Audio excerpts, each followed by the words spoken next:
Irmãos, em 25 de dezembro nós comemoramos o Natal, que é o nascimento de Cristo. É bem verdade, é só uma data convencionada, afinal de contas nós não sabemos exatamente quando aconteceu. Mas que seja, uma data precisará ser escolhida, em branco que não poderia passar. Mas a verdade é que uma vez passado o Natal, e precisamos passar com muito cuidado, porque logo nos interessamos mais pelas coisas do Natal do que pelo aniversariante do Natal, enfim. Mas passado o Natal, vem a virada do ano. Todos nós sabemos como é aqui no Brasil, não é? O ano começa, na verdade, em março ou finzinho de fevereiro, pelas festividades não tão espirituais que nós temos no nosso país. E parece que mesmo nós, os espirituais, nos acomodamos socialmente porque, de certa forma, até dependemos desse calendário para trabalhar e fazer nossas atividades, os empresários ou mesmo aqueles que estão empregados, dependendo de algum setor. Mas seja como for, essas coisas não deveriam influir no nosso coração quando nós pensamos sobre Cristo. E parece que quando vai chegando fevereiro e março, nós praticamente esquecemos o que aconteceu no Natal e não pensamos na história do ministério de Cristo. Lembrando, o Natal é importantíssimo, porque se ele não tivesse nascido, não tivesse se encarnado, nós não teríamos nada, irmãos. Não teríamos nada se não fosse Cristo. Mas veja, o próprio nascimento não é a coisa mais importante. Porque ele não nasceu para nascer. E também não nasceu nem sequer para morrer. Ele nasceu para morrer e ressuscitar. Mas enquanto viveu, nos seus 3 anos de ministério, ele começou a expandir historicamente o seu reino. Às vezes há um pouco de dificuldade de compreender isso. Como Deus trouxe o seu reino na pessoa de Cristo? Se Deus é soberano e reina sobre tudo.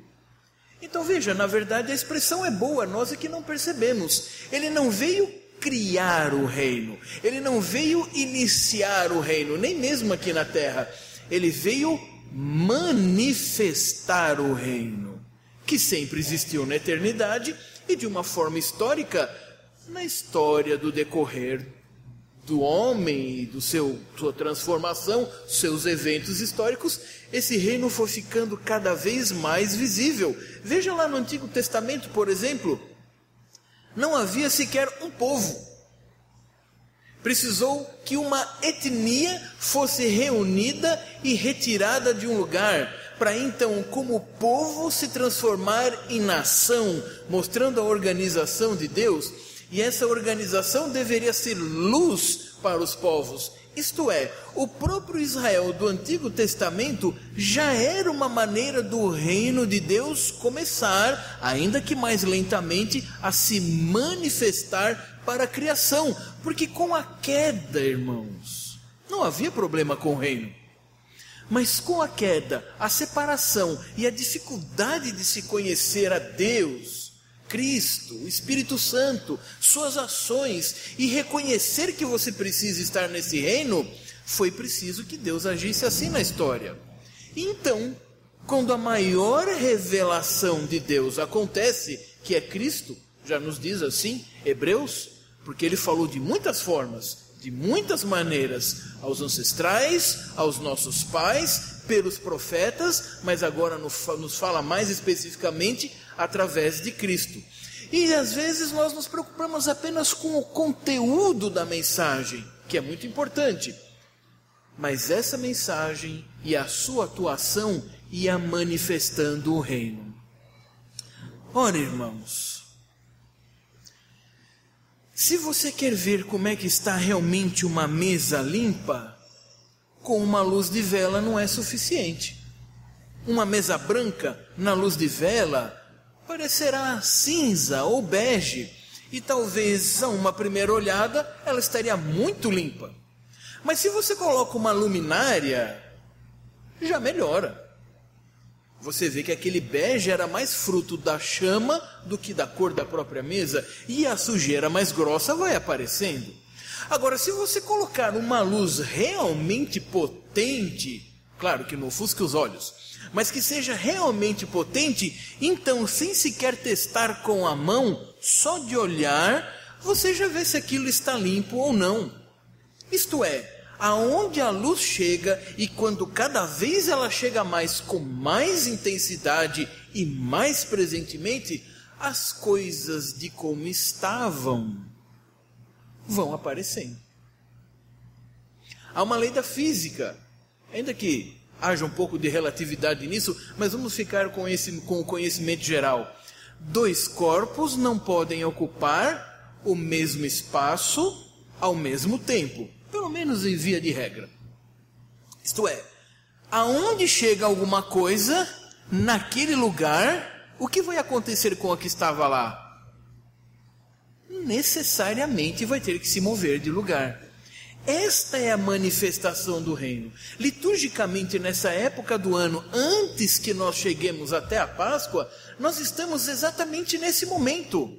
Cristo já nasceu, teve sua infância, adolescência, idade adulta, o seu batismo, tentação no deserto, capacitado e vitorioso. Só aí ele começa o seu ministério de manifestação da verdade do Pai, de proclamação do Evangelho, isto é, dele próprio, e da proclamação e efetivação desse reino. Irmãos, onde esse reino chega, as coisas não podem permanecer como estão. Você é salvo. Se entregou sua vida a Cristo, você é salvo. Você foi tirado do reino das trevas para o reino da maravilhosa luz. Do reino de Satanás para o reino de Cristo. Então você já está nesse reino, que não pode ser visto plenamente aqui, porque só na plenitude poderá ser. Quantas coisas nós precisamos deixar no momento da conversão, não é? Aliás, é isso que vai marcar a nossa conversão. Mas quantas coisas, mesmo convertidos, mesmo pertencentes ao povo, mesmo sendo da igreja, mesmo tendo um coração renovado, de pedra tornado em carne, mesmo tendo a lei inscrita no nosso coração, isto é, desejando, não apenas sabendo, mas desejando, como falhamos, como nós vamos negociando com Deus, como nós criamos coisas da nossa religiosidade e tomamos isso como o que há de melhor na nossa santificação. Vamos abrir lá em Marcos 7, de 1 a 9, e ver o que Cristo tem a dizer a respeito disso. E eu creio que a leitura inicialmente possa chocar. Mas vamos ler de mente e de coração abertos e ver o que a palavra nos ensina. Evangelho de Marcos, capítulo 7, versículos de 1 a 9. Vamos ver um dos momentos em que o reino de Cristo estava chegando, sendo manifesto, e o que naturalmente acontece ali. Eu vou ler de 1 a 9, desculpe, os irmãos prestem bem atenção, mas vou meditar apenas de 6 a 9. Ora, reuniram-se a Jesus os fariseus, alguns escribas vindo de Jerusalém. Guarde que tudo isso é importante. Fariseu, escribas, e vindo especificamente de onde? Jerusalém. Isso é muito significativo, onde estava o templo e tudo mais. E vendo que alguns dos discípulos dele comiam pão com as mãos impuras, isto é, por lavar, pois os fariseus e todos os judeus, observando a tradição dos anciãos, não comem sem lavar cuidadosamente as mãos quando voltam da praça, não comem sem se aspergirem, e há muitas outras coisas que receberam para observar, como a lavagem de copos, jarros e vaso de metal, camas. Interpelaram-no, isto é, pararam e fizeram uma pergunta. Os fariseus e os escribas: por que não andam os teus discípulos de conformidade com a tradição dos anciãos, mas comem com as mãos por lavar? Respondeu-lhes: bem profetizou Isaías a respeito de vós, hipócritas, como está escrito: este povo honra-me com os lábios, mas o seu coração está longe de mim. Em vão me adoram, ensinando doutrinas que são preceitos de homens. Negligenciando o mandamento de Deus, guardais a tradição dos homens. E disse-lhes ainda: jeitosamente rejeitais o preceito de Deus, para guardardes a vossa própria tradição. Irmãos, existe um problema quanto à aplicação da mensagem bíblica quando se trata dos fariseus. Qual é esse problema? Você olha os fariseus, você já sabe quem são, você olha os escribas, saduceus, olha estas pessoas e você logo pensa: que pessoas terríveis! Como no meio do povo de Deus podia haver pessoas como essas? O que você acha desse raciocínio? Não parece muito com a própria oração do fariseu: ah, Senhor, que bom que eu não sou como aquele publicano. O grande problema de aprendermos com os erros dos fariseus é porque nós achamos que esses erros são dos fariseus e não meus. Nós tendemos a achar que o grupo dos fariseus são de pessoas fora do povo de Israel. Lembremos um pouquinho como é que esse grupo dos fariseus surgiu. Você vai ficar talvez boquiaberto com isso. Israel dominando Roma. Roma dominando Israel. A cultura de Israel começa a entrar em declínio, porque a cultura dominante era muito forte, seja nos seus costumes, na imposição da sua religiosidade, a adoração ao imperador. Seja nos impostos, seja na educação, isto é, Roma fazia como que numa panela de pressão mesmo, literalmente para tentar amolecer e cozinhar a cultura que ela estava dominando, para se tornar muito mais forte e, quem sabe, dominar sem ter gastos militares, porque eles podiam dominar, mas inegavelmente fazer guerra sempre custou muito dinheiro. Então, se eu domino por todas as formas, é muito mais fácil. Você é o povo dominado. Você já está há uma geração, talvez sem conhecer o Deus de Israel. E se for a geração que conheceu o Deus de Israel antes da tomada de Roma, pode pensar: Deus nos abandonou. E sabe, estar sobre os romanos até que não é tão ruim assim, porque afinal de contas eles são o maior império do mundo. Então, quem sabe muitos achassem até uma honra serem dominados pelos romanos. E é por isso que muitos se vendiam. Havia de fato isso. A Bíblia deixa claro nos evangelhos. Mas havia um grupo que, por um zelo inicialmente religioso e até cultural, quis preservar a cultura de Israel. Eles não eram muito de briga, não era de fazer revolta armada, mas já que nós estamos dominados, pelo menos nós vamos ser o baluarte das tradições. Que grupo é esse, irmãos? O dos fariseus. O início do grupo é até louvável, é até bom. E lógico, se você está sendo dominado, você está indeciso, e você começa a ver um grupo que começa a rever as suas tradições perdidas. O meu avô falava isso, o meu pai me leu esse texto um dia, minha mãe cantava essa música para mim, eu é que estou quase mais romano do que judeu. Você se encantaria com esse grupo? Eles abrem o Antigo Testamento, eles estudam, eles leem, eles falam de memória e lendo, eles falam explicando, você vem com dúvidas, eles têm respostas, você vem com problemas, eles têm soluções, isto é, tudo que os romanos não faziam e muitos judeus estavam abandonando de fazer, esse grupo fazia, irmãos. Isso atraía tremendamente o povo. E a maior briga dos fariseus, saduceus e escribas, os saduceus muito parecidos, Os saduceus eram mais políticos do que propriamente religiosos. Mas enfim, isso atraía o povo e eles ganhavam prestígio na sociedade. A maior questão deles com Cristo nem era tanto o fato dele ser Cristo ou não, o Messias ou não, Filho de Deus ou não. Todas essas acusações, elas são apenas instrumentos. O problema dos fariseus, principalmente com Cristo, é: tem gente nos abandonando. Nós, os estudiosos, os ricos, os famosos, os entendidos, os aclamados já há algumas gerações, nós estamos perdendo terreiro para um filho do carpinteiro. Não é possível isso. Alguma coisa de errado está acontecendo.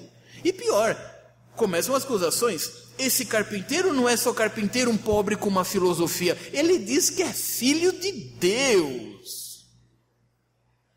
Bem, irmãos, Cristo na estrebaria já era o Filho de Deus.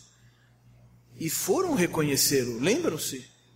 Os reis, os magos que foram lá entregarem aqueles presentes? Ele já foi reconhecido como rei dos judeus. O sacerdote, o profeta, o rei. Mas agora ele estava pondo em exercício o seu reinado, o reino sendo manifesto. Irmãos, isso incomodou muita gente. Mas o mais estranho é: incomodou que pessoas? Roma? Interessante, Roma só foi incomodada porque os judeus traidores falaram de Cristo para Roma. Se não fosse dito, mesmo lá no nascimento de Cristo, se ninguém falasse nada, ninguém faria nada.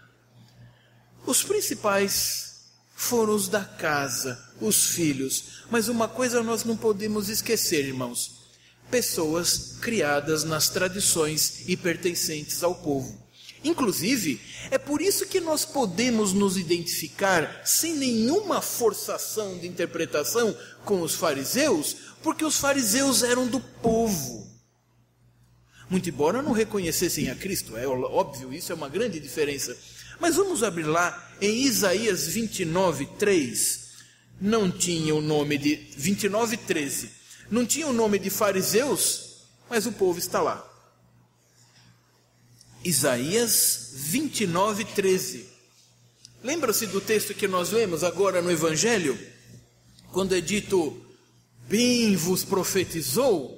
Bom, foi Isaías que profetizou. Olhe lá.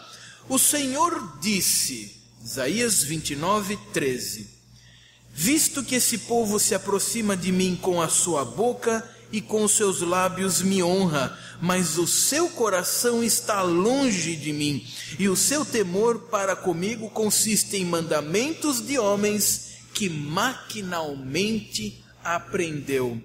Pergunta: fariseus só tiveram no Novo Testamento? Com esse nome, por essa razão? Sim, só no Novo. Mas em essência, quem eram os fariseus, irmãos? É muito difícil admitir isso, mas em essência, quem eram os fariseus? O povo. Em essência, por natureza, por tendência, quem é o fariseu? Você e eu.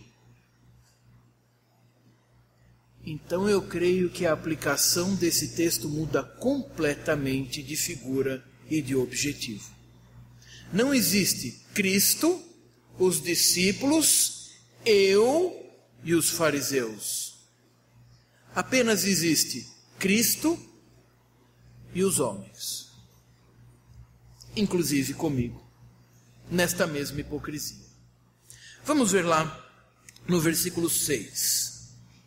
Voltando para Marcos 7:6.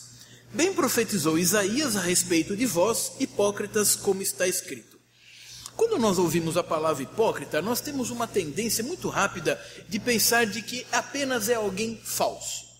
Na verdade, hipócrita é uma palavra que significa máscara. Essa é a ideia. É alguém que põe uma máscara para que não possa ser visto quem realmente é e precisa mostrar uma certa imagem, o que nos faz crer que é uma casca, é uma coisa exterior e ela precisa esconder a coisa que é mais interior. Mas há um problema específico com os fariseus, irmãos, que não os livra e não os justifica do erro, mas é que eles criam estar certos. Os fariseus não queriam fazer as coisas simplesmente pelo que faziam. Eles queriam de fato ver Israel retornando à sua glória. Literalmente, a sua glória, e não para a glória de Deus. Eles julgavam que eles estavam sendo os pioneiros. Se tinha alguém mártir no povo, nunca seria Cristo. Quem seria? Os fariseus, que dedicavam sua vida totalmente às coisas de Deus, não faziam mais nada. Irmãos, estes não somos nós que estamos na carreira da fé já há muito tempo, julgando que dedicamos toda a nossa vida a Deus, fazemos sacrifícios, estamos empenhados e julgamos estar plenamente certos daquilo que estamos fazendo, até que a palavra nos confronte. Porque esse sermão necessariamente é desconfortável, vamos dizer assim, num primeiro momento. Por que ele é desconfortável? Porque você sabe sim que você se encaixa já exatamente nessa situação. E pior, você sabe sim que em alguma área ou em áreas da sua vida você tem tentado pôr a máscara. Você tem tentado hipocritamente dedicar-se, fazer as coisas de Deus, cumprir os mandamentos, criar as suas regrinhas. Porque é interessante, eles eram acusados, os fariseus, de seguirem as tradições dos homens. Mas depois, no final, Cristo aplica que homens são as vossas próprias. Vocês são os tais homens. Vocês criaram isso. Eu nunca disse, Deus nunca disse, Moisés nunca mandou, e disto os profetas nunca relembraram o povo. É só seu. Você tirou isso não sei de onde. Ou melhor, sabemos do seu coração, mas da Bíblia que não foi. Irmãos, ninguém diga que os fariseus não estudavam. Ninguém diga que os fariseus não se dedicavam. Ninguém diga que os fariseus tinham algum intuito, talvez não o mais nobre, de ajudar, de transformar, de querer ver alguém sendo judeu de verdade. É antes de tudo um sentimento patriótico, quase antes de ser espiritual. Então, era um desejo genuíno e eles criam estar agindo certo. Irmãos, quando você ouve uma mensagem, quando você ouve um sermão, na sua devocional, quando você abre a palavra e ela apontou o seu erro, como você se porta diante disso? Fazendo de conta que não é com você e aplicando aos homens, aos fariseus da sua lista, porque você tem uma lista de fariseus, eu sei que tem. Lógico, o seu nome não está lá, mas talvez esteja na de muitos. Se você tem a sua, todos têm a sua, você está na de outros. Pode ter certeza, por uma razão procedente ou não. Então, nós aplicamos às outras pessoas e temos dificuldade de aplicar o texto bíblico para nós mesmos. Irmãos, no momento em que nós rejeitamos o texto bíblico, nós estamos fazendo como os fariseus, jeitosamente fazendo. Nós não fazemos isso escancaradamente. Vamos ver? Versículo 7. Em vão me adoram, ensinando doutrinas que são preceitos de homens. É muito parecido com Isaías. Não diz que não havia adoração. Muito interessante. Havia, e muita, inclusive com todas as regrinhas colocadas por eles mesmos. Havia adoração. O problema é que era à toa, em vão. Porque o fundamento eram as verdades do antigo e agora a fundamentação Cristo, a rocha. Só ali é possível adorar. Ninguém pode ser aceito em adoração e, portanto, ter uma adoração aceita com os seus próprios méritos, por muito que esteja arrependido, por muito que tenha feito, por muito que tenha estudado, por muito que tenha feito qualquer coisa. Quão rapidamente nós nos esquecemos do ministério de Cristo, do Evangelho entre Natal e Páscoa. Mas o reino estava se expandindo, e a luz chegando, e os homens rejeitando, porque estavam se sentindo incomodados. Eu tenho plena certeza que não é um sermão fácil de se ouvir, como não o foi de preparar, e muito menos de aplicar a mim mesmo. É muito difícil, porque nós nos situamos bem, nós nos colocamos num lugar de conforto na vida cristã, e dizemos, eu vou até aqui, e olha, eu já fui na frente de muitos mais.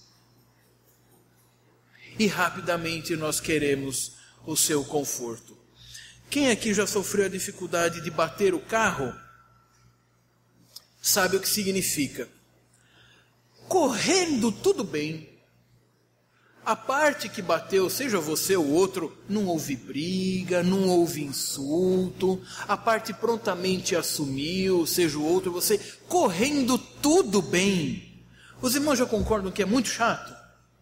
Vai demorar o seguro, os orçamentos, a indicação, a oficina, o conserto, o não cumprimento de prazo do conserto, a devolução, a verificação. Ou seja, você põe aí de 20 a 30 dias tranquilo sem o seu carro. Isto correndo tudo bem. Mas quando você bate, a maior dor de cabeça não é a batida, é o que vai acontecer depois. Você queria uma solução imediata. Aliás, você olha com uma esperança de que aquele amassado não seja amassado. Você passa a mãozinha assim, quem sabe volta. Irmãos, nós fazemos a mesma coisa na vida cristã. Você dá pancadas com o seu carro e espera que nada aconteça. Não tenha todo um processo de restauração. É certo, é seguro, mas não tenha um processo de restauração. Você faz de conta que não existe, porque se eu for mexer nisso, vai dar trabalho. E a última coisa que eu quero com o país em crise é eu ainda ter de ter um trabalho espiritual. Eu quero que a vida espiritual me conforte. Eu quero uma vida espiritual que me dê sossego, que eu não tenha em mais lugar nenhum. E veja, ela está aí para dar mesmo. Só que não da forma que normalmente nós esperamos. Então você cria suas tradições. Você mesmo, com toda a sua inventividade humana, pecaminosa, enganosa, espiritual e com base bíblica, você consegue fazer isso. Você cria a sua própria religiosidade e assim está bem. Mas siga. Ensinando doutrinas que são preceitos de homens, isto é, vem do pecador para o pecador, do errado para o mais errado, para o pobre, falando de quem está rasgado. Mas olha o 8. É impossível acontecer o 7 se não acontecer antes o 8. Negligenciando o mandamento de Deus, guardais a tradição dos homens. Deixe de ler a Bíblia um dia. Um único dia. Qual será o seu ânimo para ler no dia seguinte? Menos ainda. Porque afinal de contas você pensa, eu não li a Bíblia hoje? E veja, foi um dia abençoado. O chefe não brigou comigo, eu não briguei com ninguém, veio até um aumentozinho, não sei como, de onde, mas veio um aumentozinho. Eu cheguei em casa pensando em encontrar a esposa emburrada, que eu fiz bobagem de manhã. Ela estava até boazinha, quem sabe ela esqueceu. A esposa querendo comunicar o que gastou no cartão de crédito e o marido disse, que beleza meu bem, tem mais o que gastar mesmo. Os filhos vão todos bem na escola, foram aprovados com foto da escolinha ou diplomas na mão. E você não leu a Bíblia hoje. Ei, o seu dia não foi tão problemático assim. Aí está a sua dureza e hipocrisia ignorância e infantilidade. Não ter ouvido o seu Deus falar um único dia deveria causar mais tristeza do que perder todas essas coisas que eu disse que você acabou de ganhar. Então você vai ouvir quem?